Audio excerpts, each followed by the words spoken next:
Is NASA lying to us? Investigating fraud claims.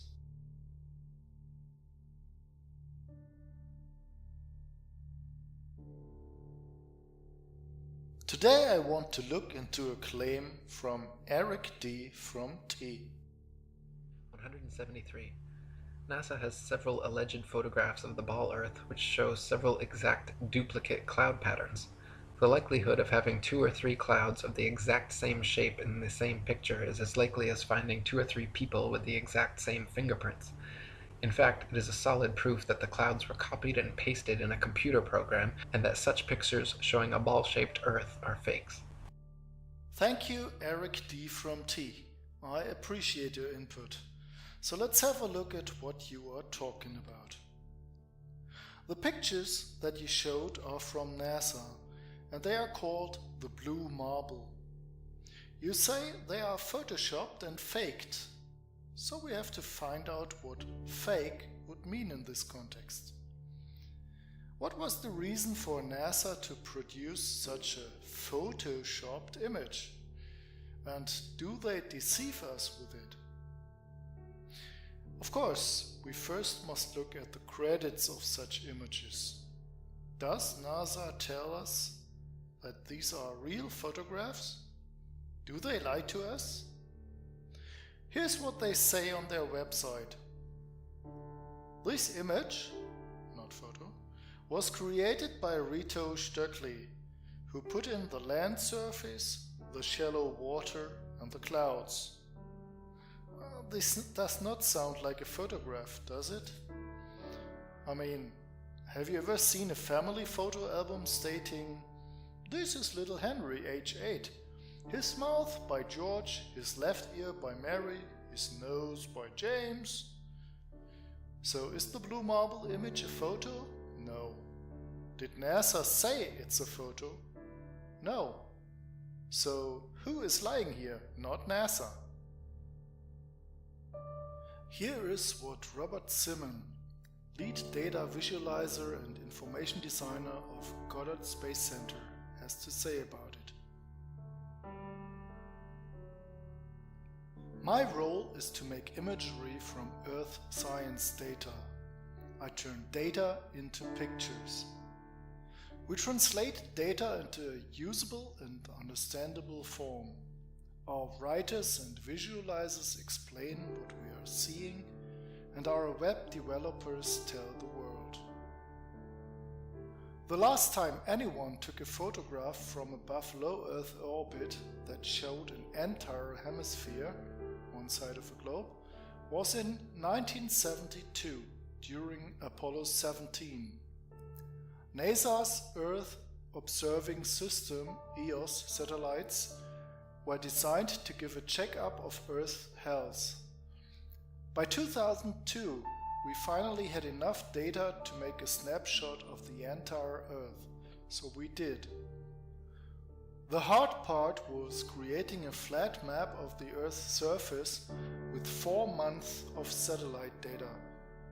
Reto Stöckli, now at the Swiss Federal Office of Meteorology and Climatology, did much of this work. Then we wrapped the flat map around the ball. My part was integrating the surface, clouds and oceans to match people's expectations of how Earth looks from space. That ball became the famous blue marble. So it's a model. Do you know the difference between an alleged photo and a model? Perhaps in school you have seen a model of the human body. Did it claim to be a photo or even a real body?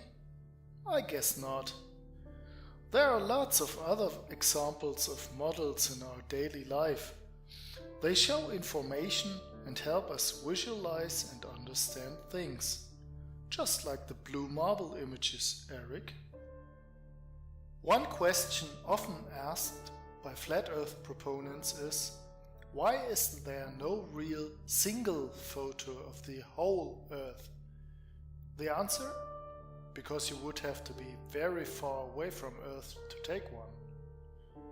you probably underestimate the size of our planet. Perhaps you have been on vacation and you have tried to get a picture of a tall building. You have to get far away to get the whole building into one photo. But what if you cannot do that? Then you can still take a few photos and stitch them together. And that's what NASA does. It is very expensive to send a spacecraft far enough away just to take one photo for Eric. And how far would that be anyway? Let's take a satellite with a camera in low Earth orbit. It can only see a small area of the surface. Let's move it away. And away. And further away. So basically, you have to fly to the moon to take a good one-click photo of our planet. But we have not been to the moon for a while. And what good would that do anyway, to have a photo of the Earth taken from far away? How big would the resolution of the camera chip have to be in order to see details? When we here on Earth take a good photo of the moon, with the whole moon in one image, can we see details on it? I mean, honestly, do you prefer this picture or this? I would go for the higher quality one. So, how is it done? While many satellites orbit around Earth, they take photos. Afterwards, they choose the photos that best fit and stitch them together. This sounds simpler than it is, because they have to stitch together 2D photos of a 3D object. If you have ever tried to take a 360-degree photo composite image, you will know that the single parts never fit 100% together because of the perspective distortion. The more single partial photos you use, the better they will fit. NASA uses photos collected over a period of 4 months. So if an area is covered in clouds and invisible for the satellite at one time, it is better to use a photo without clouds from a later orbit. This way you get more information. But that also leads to other difficulties. If two adjacent photos show different seasons because of the time difference between them, you won't get a good composite result. That's why they have to adjust the colors of every single partial image, so that they all give the same impression. Here is my own 10-minute approach. And because they choose the images without clouds, the composite image would have no clouds in it.